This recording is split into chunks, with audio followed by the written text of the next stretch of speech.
అన్నీ నాకు తెలుసు అన్నప్పుడు అహంకారం. నాకేం తెలుసు? సర్వజ్ఞుడైనటువంటి వాడు ఈశ్వరుడు. ఆయన నాకన్నా తెలుసున్న వాళ్ళని ఎందరినో సృజించాడు. ఆయన నన్ను ఇవాళ 4 మాటలు నేర్పి ఇక్కడ కూర్చోపెట్టి తరించరా అన్నాడు.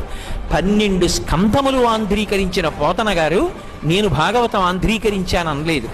నేను భాగవతం ఎందుకు రాస్తున్నాను అంటే నా పాపం పోవడానికి నా చేత పరమేశ్వరుడు భాగవతం రాయించాడన్నాడు.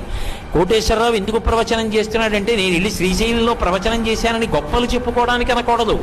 ఒరే, అక్కడ ఇక్కడ తిరిగి అహంకారంతో బ్రతుకుతున్నావురా, సహస్రఘటాభిషేకం అవుతోందిరా, వచ్చి ఓ కుండ పట్టుకో, నీ జన్మ తరిస్తుందని ఈ కుండని కాపాడడానికి, కుండ నెత్తికెత్తడానికి నన్ను తీసుకొచ్చాడు. ఈ కుండ నెత్తి మీద పెట్టుకుంటే నిన్ను నెత్తి మీద పెట్టుకుంటాను రా అని చెప్తే రాడని, ప్రవచనం అంటే పెద్ద తెలుసున్న మొనగాళ్ళ వస్తాడని తీసుకొచ్చాడు. తీసుకొచ్చి 3 రోజులు నా చేత దర్శనమిచ్చి